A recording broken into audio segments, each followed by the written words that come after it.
guy. He does it all, that is for sure. I think he also does some accounting for tires somewhere along the way during the course of inspection. Fuel. He does fuel also. So he does it all, our chaplain here.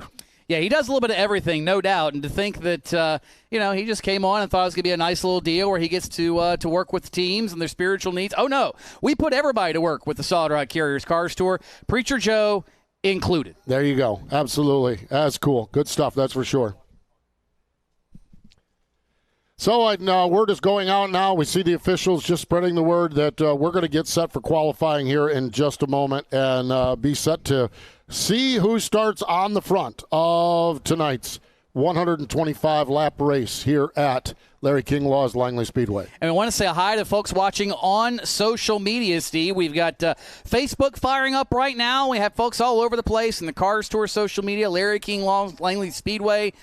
Social media here for the track, social media for some of our other media partners. So we've got folks all over starting to tune in for this qualifying session. And if you're just joining us, which most of you are if you're online, expect the unexpected at Langley. I think that is the biggest thing we can see here in 2 races so far in the Tour's history is to expect the unexpected because nothing ever goes according to plan here at Langley. And as a fan, Steve, that's fantastic because it means that you are on the edge of your seat until the very last lap of the afternoon. Yes, it is. That is for sure. You talked about it, actually, with that. Minnie Terrell, Caden Honeycutt, Jared Fryer, Lane Riggs, and Jonathan Schaefer, the top of the speed charts as far as this afternoon's couple of practice session goes. And I'm interested to see Bobby McCarty toward the back, Mason Diaz, Matt Waltz making his return, Timothy Peters back there in the lower half of it. So Sam Yarborough, also very, very stout race car driver in his number 95 car.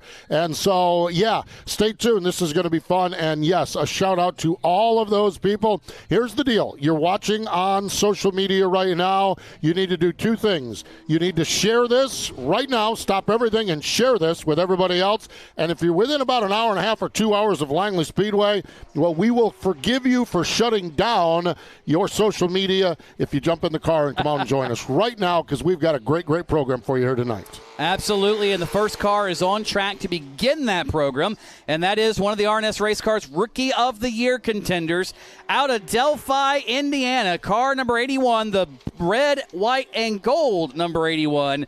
This is Sam Butler, as he now is on the first of 2 timed laps. Sam Butler, 17-year-old racer out here, 3 starts, had a best finish down at Dillon to kick the season off with a 3rd-place run, and we shall see what he does. He finished 3rd in the first 2 races this year, has been a little inconsistent after this. Here he comes to the white flag, getting the first lap in the books. First lap solid, 15.984, 15.984. That would have been good enough for about 5th fastest in practice, and when it came down to the merge from all the sessions, he was about mid-pack, so this might be a good barometer to see where the track is at the moment, and he did pick it up to a 15.922, so that will be the mark.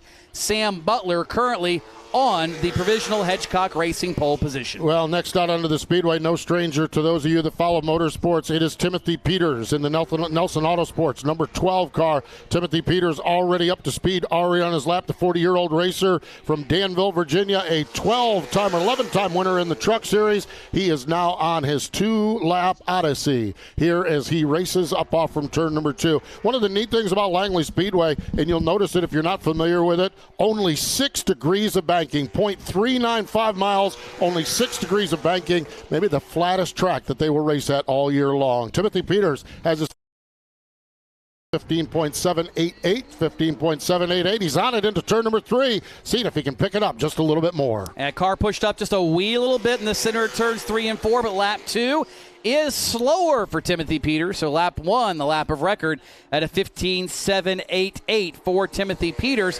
Not a bad lap by any means, about a 1/10 and a half or more faster than what the pace was in practice. So appears the track is picking up speed, as has been this guy the last few races out of Trinity, North Carolina, the defending series champion in the black number 14. This is Jared Fryer, now in his first of 2 timed laps. 3 top 5 finishes this season, and he has been stout, that's for sure. Picked up a 3rd-place finish here last year in the race. Jared Fryer from Trinity, the 2000 champion in the late model stock tour. Let's see what he does on the first lap. Second fastest here, 15.855. 15.855. He's on the gas. He has got it mashed right on the floorboard down into turn number 3 as he now works that car off the final corner. And that's the beauty of Langley. You can put it on the floorboard, but not for long. Not for long. It's such a short track that you don't have a lot of unthrottled time down the straightaway. And second lap for Fryer was, in fact, quicker, but still good enough for P2 at a 15.828. Now on track, the most recent winner of the Solid Rock Carriers Late Model Stock Cars Tour. That is Justin Johnson out of Roxborough, North Carolina. Didn't lead a whole lot at Caraway. Led the last couple of laps, but that's all they pay for is the last one, and he now is on the clock. What a season it's been for Justin Johnson. He has been a longtime campaigner here on the Cars Tour, winless into this year. He kicked off the season with a win at Dillon, and he liked it so much he came back, as you referenced, and picked up his second career win, second of the season at Caraway. Quick time right there, 17.7 or 15.756, 15.75 or 7.569. That's easy for me to say. You'll get there eventually. It's quicker than everybody. That's all that matters. And you had the numbers right. 7:35 on lap 2. 7:35, yeah. Absolutely. That's that new math they talk about. They teach in all the schools these days. Hey, you go play the pick 3 in the Virginia Lottery. That still counts for something. So maybe you're going to play those numbers at some point here tonight. And speaking of playing numbers, 99 might need to be on your bingo card tonight if you're playing along at home, because Lane Riggs, when it comes to a flat track, he is doggone good. Last season, 2 out of 3 wins on flat racetracks, and he now is on the clock. Picked up a win here less than 1 year ago. The last time we were here, moved Corey Heim up out of the groove and took the victory, and he would love nothing more than to get his second win of the season right here at Langley. Lane Riggs down across the stripe, fourth fastest, 15.852. 15.852. Lane Riggs also, back in 2019, had a dominant performance. A last turn dust-up kind of moved him out of the way and kept him from getting that win. So this racetrack suits his style really, really well. This qualifying lap not suiting his style. 15.829. 15.829, fourth of the 5 cars that have taken time thus far. Less than a tenth off. That's the thing. He's less than a tenth off, and here he is towards the bottom of the rundown right now. Goes to show you just how tight these fields are in the Solid Rock Carriers Cars Tour. Well, another one of the RNS Race Cars rookies is on track now, driving for David Gilliland Racing. Driver out of Minnesota making the trip down here, and he felt something was not right, Steve. We saw him weaving the car back and forth, not up to speed, something amiss on Joe Valento's Ford Mustang, and he's going to pull it into the David Gilliland Racing crew, and that is not what you want to have happen. No, not at all. Tough break for Joe. He had kind of picked up a little bit of steam here. First 3 races, 21st, 15th, and 26th, but he has backed it up the last 2 races with top 10 finishes. He's going to have some work to do here. That race car to see what the story is, what the deal is with that car. So tough break for Joe Valento.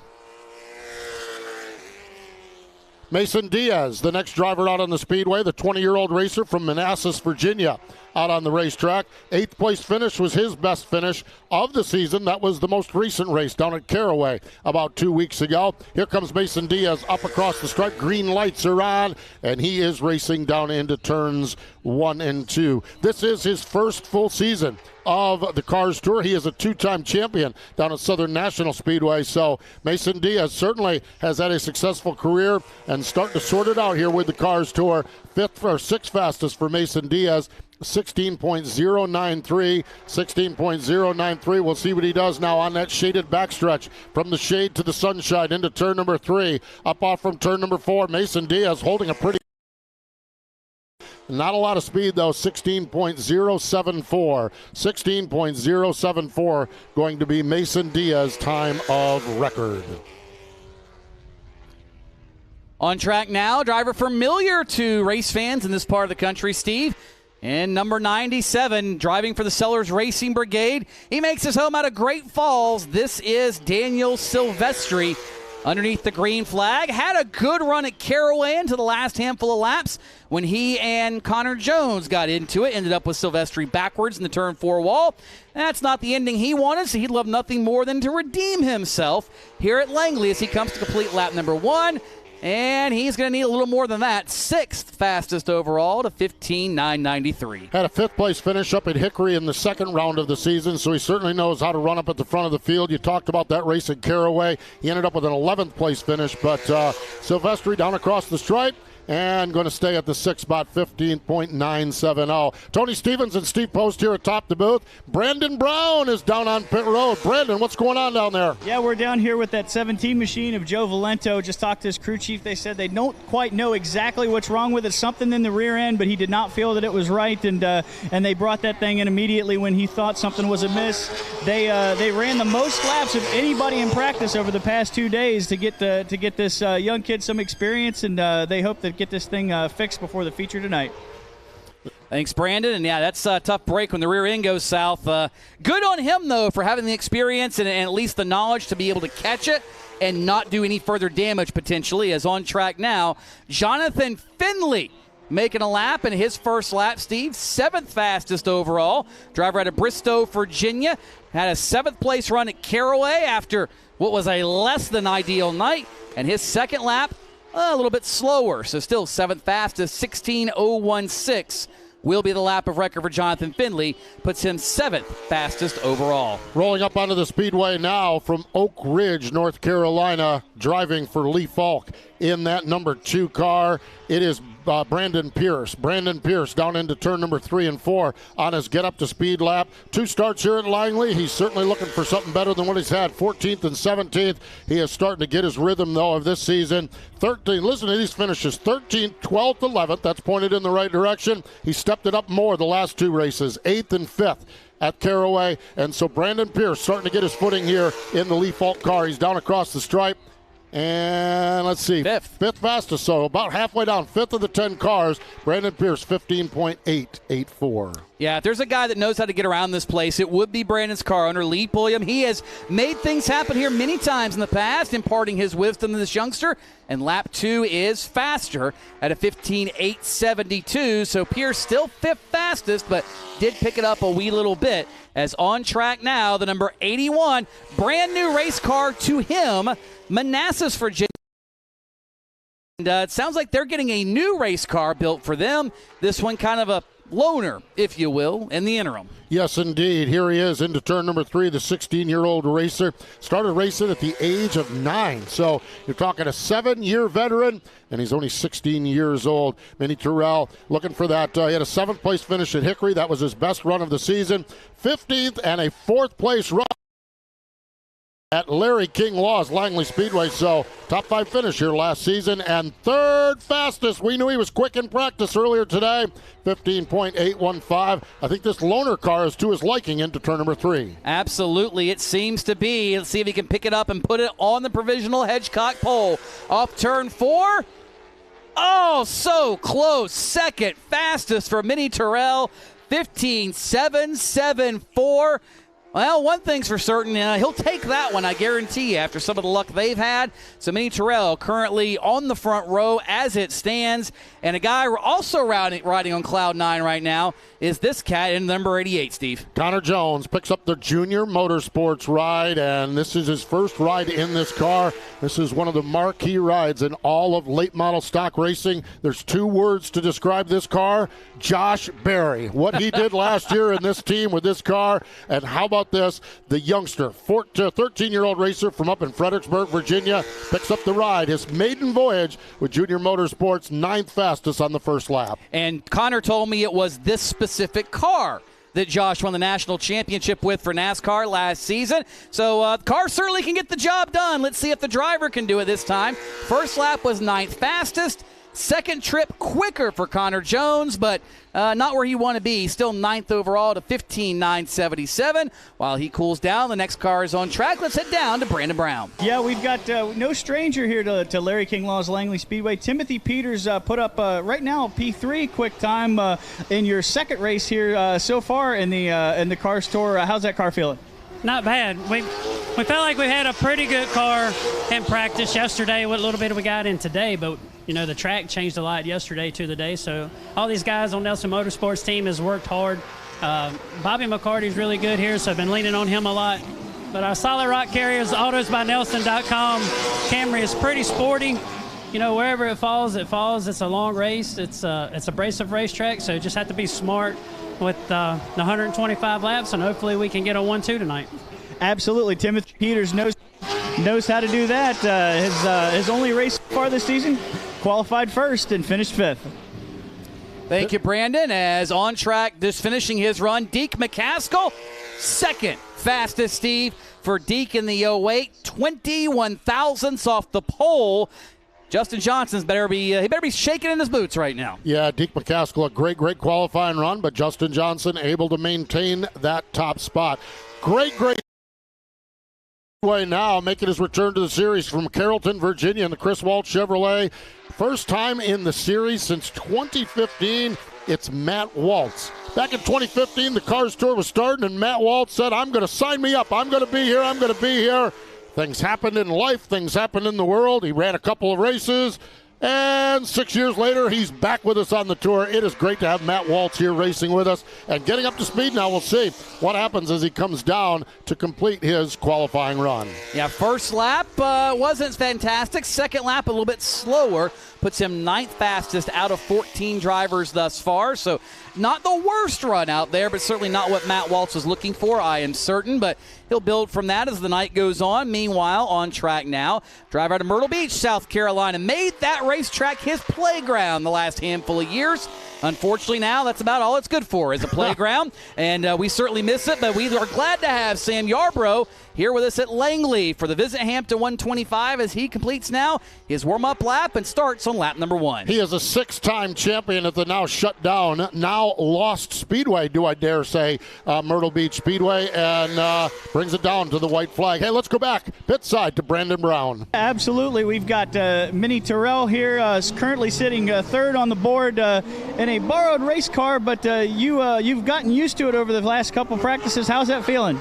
It's feeling great. Everybody over at the shop, Marcus Richmond, Justin Johnson, and Jason Stanley, everybody that helped me get to the racetrack this weekend. I really appreciate all of them, and they sure brought an awesome piece for us. We'll see what it's got for the race. Absolutely. He told us earlier that he's looking for a win, and that's what he looks to do tonight. Minnie Terrell, boy, I'll tell you what, you don't need to say much other than Marcus Richmond. 2 words that mean you're going to have a good race car. When Marcus Richmond is tuning on your race car, you're going to be in good shape. That is for sure. Out on the speedway now, Jonathan Schaefer in the number 91 car, the 15-year-old racer from Ashland, Ohio. He is Jonathan Schaefer at a 15.824. He needs about a 10th to put it on the provisional Hedgecock Racing pole position. Survey says he can't do it. Slows down on lap number 2 does Jonathan Schaefer at a 15.892. So lap 1 will be the lap of record for Jonathan Schaefer, as there are just a couple more left in the barrel for Justin Johnson to avoid. One of them is his teammate and a guy with a lot of motivation to go win a race, Caden Honeycutt. hungry. I think that's the word, hungry. Looked like he was going to knock down that first win at Caraway, and a late race caution made that go away. Ended up with a 3rd place run. The 17-year-old racer from down in Texas, as you mentioned, teammate to Justin Johnson. Here he is into turn number 3. You would think the setups are going to be similar off turn number 4. We'll see what he does. Oh, to the point for Caden Honeycutt. 2 1/1000ths of a second faster than Justin Johnson, and he has got perhaps more in the tank. Aledo, Texas is cheering loud as Caden Honeycutt comes off turn 4 and slows down, but lap number 1 is good enough for now to get the job done. He will be on the front row. The question is, will it be the Hedgecock Racing pole position as Bobby McCarty is now on track? Your point leader, Bobby McCarty, brings that car up to speed now. The 28. Your point leader, Bobby McCarty, brings that car up to speed now. The 28. North Carolina. He's a 2-time Cars champion, 8 wins here at this series, and he has 2 top 6 finishes, 2nd and 6th here, so he certainly knows his way around this racetrack as well. He's in the middle of the backstretch. We'll see how he navigates turns 3 and 4 on this first qualifying lap. Puts the left front right down on the yellow line, does Bobby McCarty. Lap number 1, clocks in. 10th fastest, 15.842. Only a 10th off of what could be the front row, but he better hustle into turn number 3. McCarty puts that Chevrolet right down to the yellow line. Checkers in the air. not any better for Bobby McCarty. Mid-pack at best, 10th fastest for Bobby McCarty, and that is not what he had in mind. 2 cars, actually 3 cars, Steve, not taking time, electing, I assume, to start from the tail. That'd be the 91 of Justin Carroll, the 90 of Terry Carroll, and we documented Joe Valento's struggles in his qualification run. He, too, going to be starting towards the tail of this one. So Caden Honeycutt going to pick up where he felt he should have left off at Caraway, and Brandon Brown has caught up with today's Hedgecock Racing pole sitter. Well, not quite. We got one that's 2 1,000ths of a second behind our pole sitter, but he's still pretty happy. Justin Johnson, 3 of the top 4. Your cars today, how does that feel? It's great accomplishment. I really don't know how to put it into words, but to have 3 cars in the top 4 Cars Tour event. How about those R&S race cars? I think all top 5 there, but I'll let Caden have the pole, and I'll go take the victory so we can both be happy. That's absolutely right. And 3 of the top 4, not too bad. And we'll go catch our here. We'll see what happens there. That's Justin Johnson, teammates up on the front row, and just a neat story, that is for sure. As we talked about with Justin, he went his career in the Cars Tour, never won a race. Rolled into Dillon, South Carolina for the season opener, won and liked it so much. He pulled into Caraway a week ago and did it again. So, boy, I'll tell you, one of the great stories, and that's just part of the storyline of the 2021 season here on the Cars Tour, is Justin Johnson, veteran racer out of Roxborough, North Carolina, 34 years old, and just good to have him back racing and good to have him up at the front of the field winning as well. And with him getting the outside pole, he said he was going to allow his teammate to have the pole. He was going to take the win. I believe Brandon Brown has caught up with said teammate. Teammate Caden Honeycutt, 2 1,000ths of a second. You put it P1. How'd that car feel out there?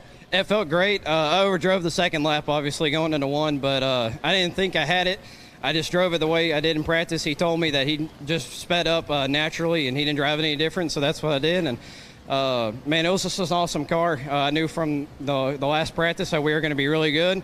So it's paying off right now. We're probably the 2 different cars in the field that have something different than everybody else, but I can't wait for the race to start, man. This is going to be a heck of a race, and this is redemption from Caraway for sure.